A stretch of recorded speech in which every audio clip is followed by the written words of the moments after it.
지금부터 2024년 관광통역 안내사 시험 해설을 시작하도록 하겠습니다. 자, 동해에 대한 설명으로 옳은 것은, 자, 동해는 이제 초기 국가이죠. 고조선이 멸망한 다음에 나타난 여러 국가들 중 하나인데, 부고 옥동삼, 부여 고구려 옥조 동해 삼안이 있는데, 동해안 쪽, 어, 그래서 제일 북쪽에 옥저, 한경도 북쪽, 그 다음에 한경도 남쪽과 동해안 북부 쪽에 동해가 있는데, 여기가 좀 발전이 좀 느려요.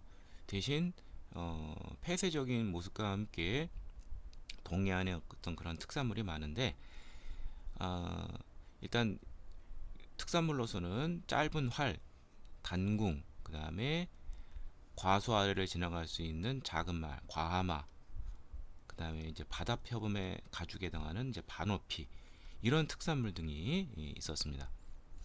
동해에 대해서 많이 물어보는 게 이 특산물, 꼭 알아두시고요. 다른 국가들은 이렇게 뭐 옥조 외에는, 옥조의 소금 외에는 뭐 특산물이 따로 나오진 않아요. 사만의 철. 자, 그래서 정답은 1번이 되겠고요. 나머지 보면 주요 관명으로 말, 마가, 소, 우가, 저가, 저팔계, 돼지, 그 다음에 개구자, 구가, 마가, 우가, 저가, 구가, 이런 네 명의 가축의 이름을 딴 대가들이 자기 지역을 다스리는, 그래서 이제 사출도라고 하는데, 네 명의 관할하는 대가들이 관할하는 구역을, 요거는 이제 부여의 풍습이 되겠습니다. 자, 부여는 왕권이 이렇게 강한 모습도 있지만 강하지 못한 모습도 있어요. 여기 보면은 이제 대가들이 자기 지역을 자기 관리를 두고 다스리는 사출도의 모습이라든지, 흉년이 되면 왕에게 책임을 묻기도 했다. 예. 그래서 이렇게 약한 모습도 있지만, 또 어떻게 보면 부여는 순장이라는 제도가 있어서 또 뭐 그렇게 또 약하지 않은 모습도 있기도 하고요. 자, 그 다음에 형이 죽으면 동생이 형수를 아내로 취하는 풍습, 이것을 보통 형사 취수제라고 하는데, 이것도 역시 부여에 대한 풍습이 되는데, 근데 이것은 부여에서 갈라져 나온 고구려도 해당이 됩니다.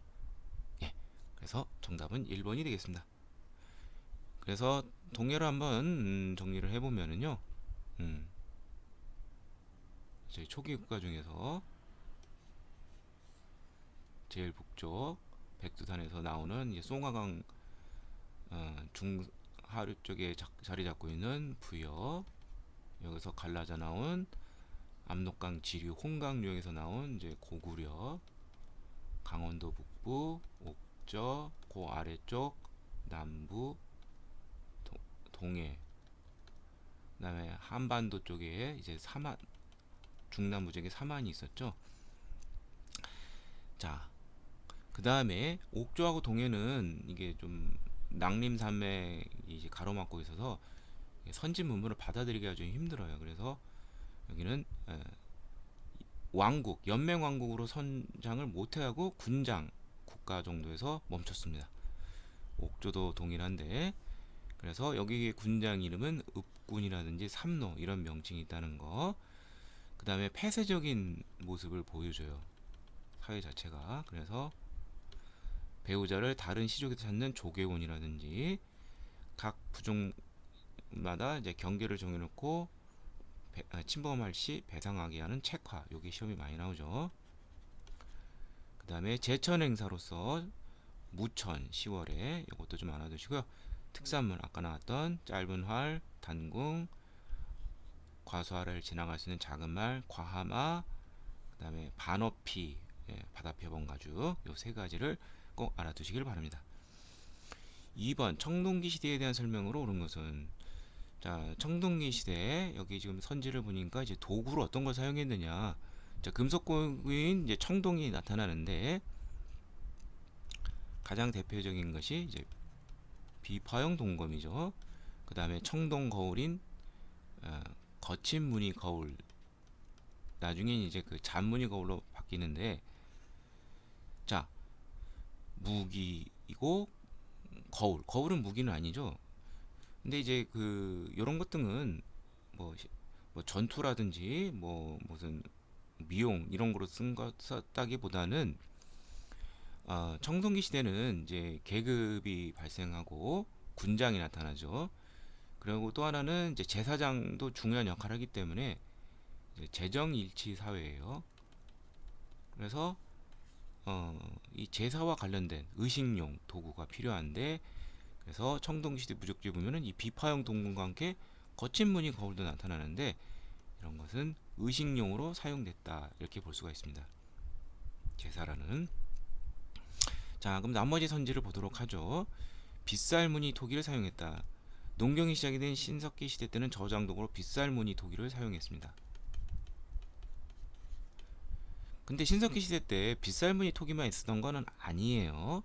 이게 대표하는 토기라는 거고, 빗살무늬 토기 이정에 뭐 덧무늬 토기, 그 다음에 이른 민무늬 토기 같은 것도 있었어요. 덧무늬 토기, 이른 민무늬 토기 등이 있었습니다.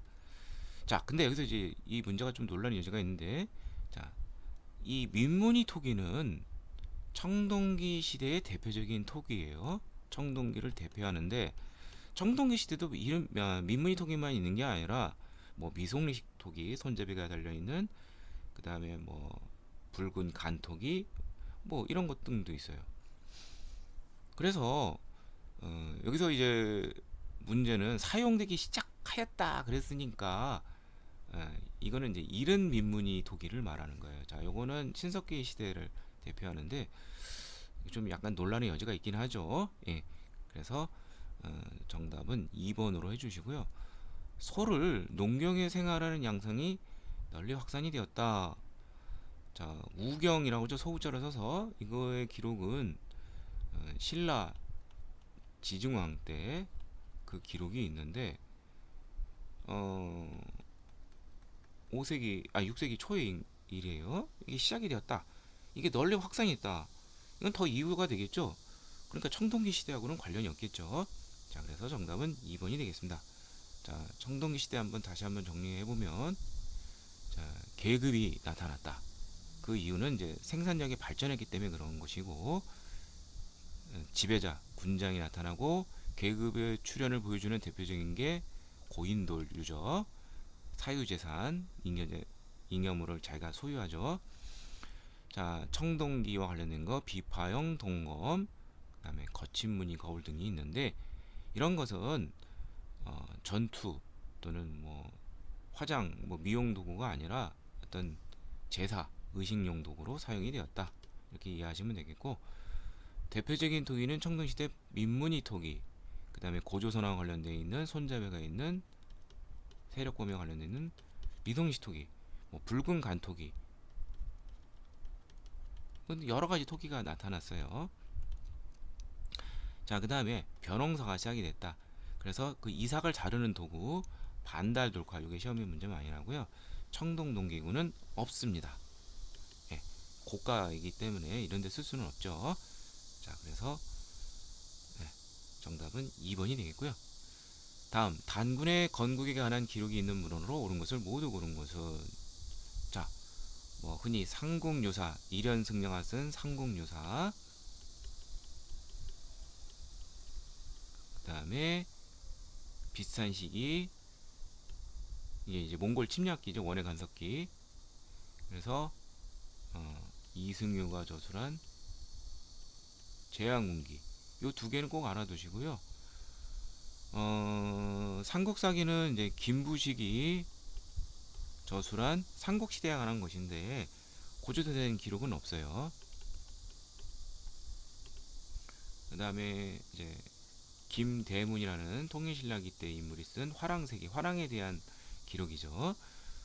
이게 또 단군에 대한 것은 없습니다. 자, 그래서 정답은 니은 디귿인데, 자, 좀 더 단군의 기록이 있는 문헌 좀 더 정리를 해보면, 자, 일현과 이승의 삼국유사 제왕운기는 고려 시대고요. 원 간섭기 때 이제 남의 지배를 받으니까 민족 의식이 딱 트면서 이게 나타났고요. 건국 초에도 조선이란 나라는 고조선하고 관련이 있죠. 이름이 같으니까. 그래서 약간 민족주의적인 경향인데 관람이 져서는 응제시주라든지 서거정의 동국통감 이런 것 등이 있습니다. 그래서 우리가 뭐 단군 고조선이 BC 2333년으로 이렇게 추정하는 이유가 이 동국통감에서 나온 겁니다. 자, 그래서 정답은 삼국유사와 제왕기 3번이 되겠습니다.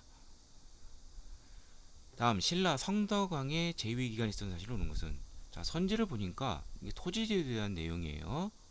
통일신라의 성덕왕이라는 사람이 있는데 어, 이제 그 통일신라 때 이제 토지제도와 관련돼서 신문왕하고 성덕왕 그다음에 경덕왕 요 세 사람을 알아둬야 돼요. 자 고대 특히 신라 같은 경우에는 귀족들이 토지를 지급받는데 이제 그 노급이라는 게 있어요. 그 노급이라는 거는 그 토지와 거기 살고 있는 농민으로부터 조를 받고 역을 징발할 수 있는 포괄적인 권리예요. 그러니까 귀족들한테 굉장히 유리하죠.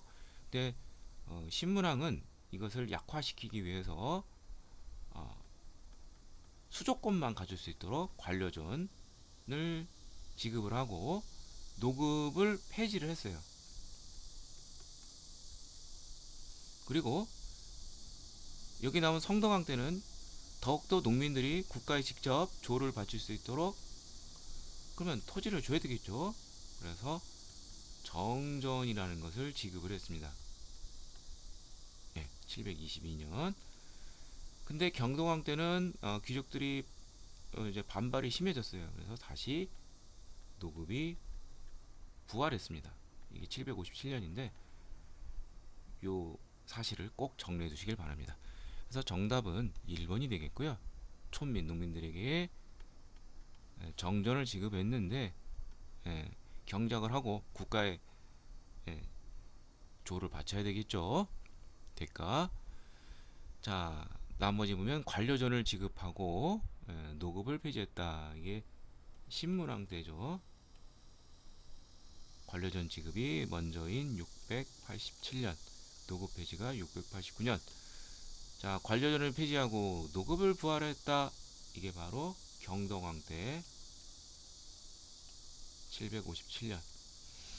자, 관료를 18가로 나누고 전지와 시지를 지급하였다. 이제 고려 전시가 제도가 되겠죠. 예, 이른바 이제 18품 전시가라고 하는데 고려 시대의 일이고요.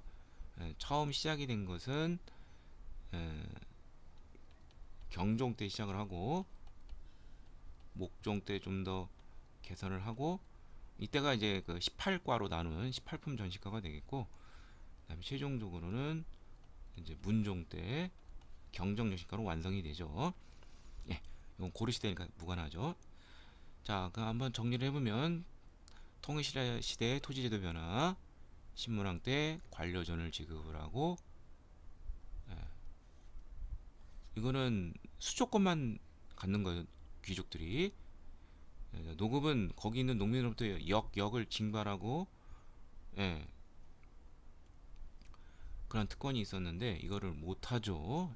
노급 폐지 689년. 그 다음에 성덕왕 때는 농민들에게 정전을 지급하면서 국가에게 직접 이제 조를 바쳐야 되겠죠. 국가의 농민에 대한 토지 지배권을 강화시켰고 귀족들의 반발이 심해지면서 경동왕 때 노급이 다시 부활했다. 이렇게 이해하시면 되겠습니다. 자, 다음 발해의 통치제도에 대한 설명으로 옳지 않은 것은 자, 발해의 통치제도는 중앙이 삼성 육부 삼성이 선조성 중대성 정당성 육부는 충인의 지혜신 삼성에서 정책을 입안 결정을 한 다음에 육부가 분담을 해서 이제 집행을 하는데 여기서 이제 선조성, 중대성, 정당성이 있는데 이걸 집행하는 정당성이 가장 셉니다. 여기에 우두머리를 이제 대내상이라고 하는데 이 사람이 국정을 총괄했다, 총리 역할을 했다는 것이죠. 그리고 육부를 이제 좌사정, 우사정 그래서 충인의는 좌, 지혜시는 우 이렇게 또 나눠서 또 다스렸죠. 자, 그래서 요거는 맞는 내용이고요. 그 다음에 이제 자잘한 거, 감찰기구, 중대성, 서적을 담당하는 문적원, 최고교육기관, 주자감 이런 것도 알아두시고요. 지방제도는 땅이 워낙 커서 수도가 5개, 5경, 15부, 62주나 되죠. 자, 그래서 요것도 맞는 내용이고요. 그 다음에 삼성육부인데 당나라도 삼성육부제예요. 그래서 요거를 수용해서 중앙관제를 하는데 그대로 하지는 않고 당나라의 삼성육부는 중서성, 문화성, 상서성인데 이거를 명칭을 좀 바꿨죠. 예. 그래서 그렇지만 기본이 되는 건 당나라의 육부제가 맞습니다. 자, 정답은 2번인데 관리의 인사를 담당하는 위하부는 요거는 신라, 예, 신라의 토지 저기 저기 중앙 관제자가 되죠. 예, 예. 그래서 만약에 이제 발해라고 그러면 충인 이호 그러니까 관리 인사 문관 인사니까 이제 2부에 해당하는 것이 충부가 되겠네요. 여기서 담당을 해야 되겠죠. 예. 그래서 정답은 2번이 되겠고요.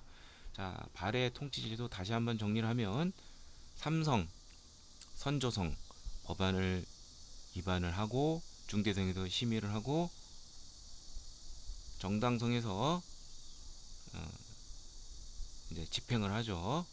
그 아래 정당성이 이제 관할하는 6개의 부 충인의 요게 좌사정 그다음에 지예신 이게 우사정 요 좌사정과 우사정을 통화를 하고요. 그래서 정당성의 수장을 대내상이라고도 부른다. 그 다음에 중정대라는 감찰기구, 문정원, 서적관리, 주자감, 최고교육기관. 그 다음에 오경 15부 62주. 굉장히 땅이 넓죠. 발해 9세기 초 선왕 때 이렇게 마련했고요. 중앙군호 10이라는 군사제도가 있었습니다. 그래서 정답은 2번이 되겠습니다.